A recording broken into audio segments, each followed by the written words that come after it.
In this video we are going to study about hybridization short formula. So अगर हम लोग यहाँ पर ट्रिक देखते हैं तो इसका शॉर्ट फार्मूला ये है, hybridization is equals to number of surrounded atoms, यानी सेंट्रल एटम के चारों तरफ कितने सराउंडेड एटम्स हैं plus lone pair of electrons on that central atom. इन दोनों का जब हम लोगों को सम करना है उसके बाद में we will ultimately get the hybridisation. और दूसरा फॉर्मूला जो इसके अंदर आता है हाइब्रिडाइजेशन का, दैट इज हाफ ब्रैकेट में V plus M minus C plus A। Now what is this? V is valence shell electrons, M is monovalent atoms यानी सराउंडेड एटम्स जिनको हम लोग बोल सकते हैं, C यानी charge on cation and A यानी चार्ज ऑन एनायन।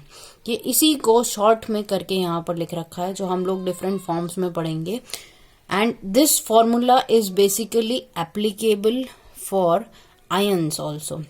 वैसे तो दोनों के लिए एप्लीकेबल है, आयनिक मॉलिक्यूल के लिए भी और न्यूट्रल मॉलिक्यूल के लिए भी। सो हम लोग एग्जाम्पल से समझते हैं। We will consider this formula mainly number of surrounded atoms plus lone pair of electrons. So इसी फॉर्मूला को देखते हुए हम लोग सबकी हाइब्रिडाइजेशन कैलकुलेट करेंगे। हाइब्रिडाइजेशन देखने से पहले हम लोग ये देखते हैं, अगर हाइब्रिडाइजेशन का फॉर्मूला लगाकर सॉल्व करने पर if we get the value 2 तो sp hybridisation 3, sp2 4, sp3 and so on. इस तरीके से हाइब्रिडाइजेशन चलती रहेगी। बिकॉज 2 यानी क्या, एक s का ऑर्बिटल और एक p का ऑर्बिटल। 3 मीन्स व्हाट, एक s का ऑर्बिटल और 2 p के ऑर्बिटल्स। सो टोटल ये ऑर्बिटल्स को रिप्रेजेंट कर रहा है, उसके अकॉर्डिंग हाइब्रिडाइजेशन शो की जाएगी। So according to the question you have asked कि इन पर्टिकुलर गिवन कंपाउंड्स या मॉलिक्यूल्स में किसकी हाइब्रिडाइजेशन सेम होगी। सो वी कैन सी, सबसे पहले CO2 और HCOOH दिया हुआ था। इसमें we know that the central atom is carbon in both these atoms. Now carbon जो है वो कौन से ग्रुप से बिलोंग करता है? It basically belongs to group number 14। Group number 14 से बिलोंग करता है कार्बन। सो हम लोग CO2 की सबसे पहले हाइब्रिडाइजेशन देखते हैं। तो उसके लिए हम लोगों को कार्बन यानी जो सेंट्रल मेटल एटम है उसके वैलेंस शेल इलेक्ट्रॉन्स कैलकुलेट करने पड़ेंगे।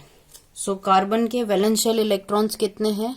अब you can remember it directly. जैसे ग्रुप नंबर 14 है, so therefore 4 valence shell electrons उसके अंदर प्रेजेंट होंगे। फॉर्मूला क्या था? Hybridization is equals to number of surrounded atoms. Number of surrounded atoms carbon के चारों तरफ कितने हैं? 2। अब प्लस करना था लोन पेयर ऑफ इलेक्ट्रॉन्स। अब यहाँ पर लोन पेयर ऑफ इलेक्ट्रॉन्स, अगर वैलेंस शेल की बात करते हैं, वैलेंस शेल में से 2 तो हम लोग बोल सकते हैं इलेक्ट्रॉन्स यूज हो गए, यानी बाकी के 2 बचने चाहिए जो एक लोन पेयर को रिप्रेजेंट करेंगे। बट द प्रॉब्लम इज कि कार्बन के साथ में ऑक्सीजन जो जुड़ा हुआ है वो अपने चारों इलेक्ट्रॉन्स डोनेट कर रहा है। सो जब चारों इलेक्ट्रॉन्स डोनेट कर रहा है, यानी वैलेंस शेल में 4 इलेक्ट्रॉन्स थे और चारों के चारों उसने शेयर कर लिए या डोनेट कर लिए, तो इन दैट केस अब लोन पेयर कितने बचे? एक भी नहीं, 0। सो देयरफॉर हाइब्रिडाइजेशन कितना हुआ? 2। यानी इसकी हाइब्रिडाइजेशन ऑर्बिटल्स कितने आए? 2। और 2 ऑर्बिटल्स के लिए हाइब्रिडाइजेशन कौन सी होती है? sp hybridization. एक और एग्जांपल से समझते हैं। HCOOH, again carbon is the central atom. इसमें वैलेंस शेल इलेक्ट्रॉन्स 4 है क्योंकि ग्रुप नंबर 14 से बिलोंग करता है। हाइब्रिडाइजेशन का फॉर्मूला था नंबर ऑफ सराउंडेड एटम्स। अब कार्बन के सराउंडेड एटम्स 3 है, 1, 2 एंड 3, और वैलेंस शेल इलेक्ट्रॉन्स 4 है। सो ऑक्सीजन को 2 दे दिए, एक यहां से चला गया, एक यहां से चला गया और 2 यहां से चले। इसके चारों के चारों वैलेंस शेल इलेक्ट्रॉन्स बॉन्डिंग में पार्टिसिपेट कर लिए। सो लोन पेयर एक भी नहीं बचा क्योंकि एक भी इलेक्ट्रॉन नहीं बचा। सो 3 + 0 कम्स आउट टू बी 3, यानी 3 अगर जब ऑर्बिटल्स आते हैं तो हमारी हाइब्रिडाइजेशन होती है sp2। So therefore HCOOH shows sp2 hybridization. Similarly BF3 और BF4 माइनस का देखते हैं। बोरोन ग्रुप नंबर 13 से बिलोंग करता है। 13 के पीछे 3 है, यानी इसके वैलेंस शेल इलेक्ट्रॉन्स 3 होंगे। अब हाइब्रिडाइजेशन देखनी है। नंबर ऑफ सराउंडेड एटम्स कितने हैं? 3 तीन के तीन जो वैलेंस शेल इलेक्ट्रॉन्स है वो तीनों फ्लोरीन के साथ जुड़ गए। अब इसके पास में एक भी वैलेंस शेल लोन पेयर नहीं बचा। So therefore 3 + 0 comes out to be 3 और 3 ऑर्बिटल्स के लिए sp2 हाइब्रिडाइजेशन। Bf4 माइनस अगर होता है अगेन, अब यहां पर माइनस यानी एनायन है। बोरोन के पास में वैलेंस शेल में 3 इलेक्ट्रॉन्स होते हैं अकॉर्डिंग टू ग्रुप नंबर 13। अब उसने क्या किया, एक इलेक्ट्रॉन और ले लिया। माइनस मीन्स व्हाट, एक इलेक्ट्रॉन और गेन किया यानी +1 करेंगे। अब बोरोन के पास में वैलेंस शेल इलेक्ट्रॉन्स कितने हैं, 4। तो जब एनायन या कैटायन हो तो उसमें ये चीज ध्यान रखनी जरूरी है, इस चार्ज का इंपॉर्टेंट रोल होता है। नाउ शॉर्ट फॉर्मूला के अकॉर्डिंग हाइब्रिडाइजेशन कैसे निकालेंगे। नंबर ऑफ सराउंडेड एटम्स कितने हैं, 4 वैलेंस शेल इलेक्ट्रॉन्स थे, चारों को उसने बॉन्डिंग में यूज कर लिया, यानी अब लोन पेयर के लिए एक भी इलेक्ट्रॉन नहीं बचा। सो देयरफॉर हमारे पास में हाइब्रिडाइजेशन की ऑर्बिटल वैल्यू कितनी आई, 4।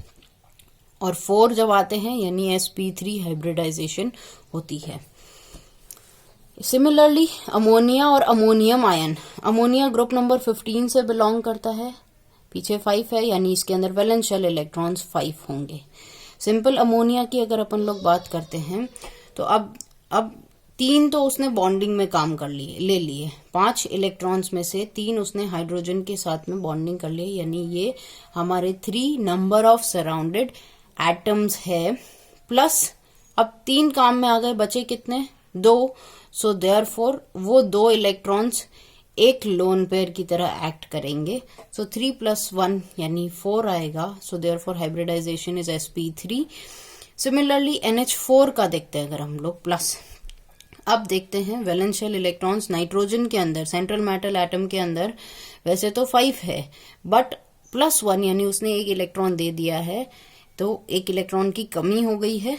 5 इलेक्ट्रॉन्स में से एक इलेक्ट्रॉन दे दिया है, सो 4 इलेक्ट्रॉन्स अब उसके पास में बचे हैं और चारों के साथ में हाइड्रोजन बॉन्डिंग हो गई, यानी अब उसके पास में एक भी लोन पेयर के लिए इलेक्ट्रॉन्स नहीं बचे हैं। सो देयरफॉर हाइब्रिडाइजेशन कितनी हुई, 4, और 4 के लिए हाइब्रिडाइजेशन sp3 हाइब्रिडाइजेशन होती। I can explain you one another example also, like PCl5। Phosphorus जो है वो ग्रुप नंबर 15 के अंदर आता है। सो ग्रुप नंबर 15 यानी उसके अंदर वैलेंस शेल इलेक्ट्रॉन्स जो होंगे वो 5 होंगे for phosphorus, because it is a central atom. Now formula क्या बोलता है हाइब्रिडाइजेशन का, नंबर ऑफ सराउंडेड एटम्स यानी 5 है और लोन पेयर ऑफ इलेक्ट्रॉन्स। अब क्योंकि पांचों के 5 Cl के साथ में बॉन्डिंग कर लिए, सो अब कोई भी इलेक्ट्रॉन नहीं बचा in the form of lone pair. So 5 is the hybrid orbitals हम लोगों को मिले हैं, यानी इसकी हाइब्रिडाइजेशन होती है sp3d। So another example we can consider, like अगर हम लोग देखते हैं SO2 में अगर सल्फर की बात करते हैं, sulphur is the central atom. So group number 16 से बिलोंग करता है। सल्फर के वैलेंस शेल इलेक्ट्रॉन्स कितने हैं, 6 है। 16 6 से देखा 6 है, सो देयरफॉर 6 वैलेंस इलेक्ट्रॉन्स है। अब एक ऑक्सीजन को 2 इलेक्ट्रॉन्स देता है और टोटल 2 ऑक्सीजन है, यानी 4 इलेक्ट्रॉन्स देगा।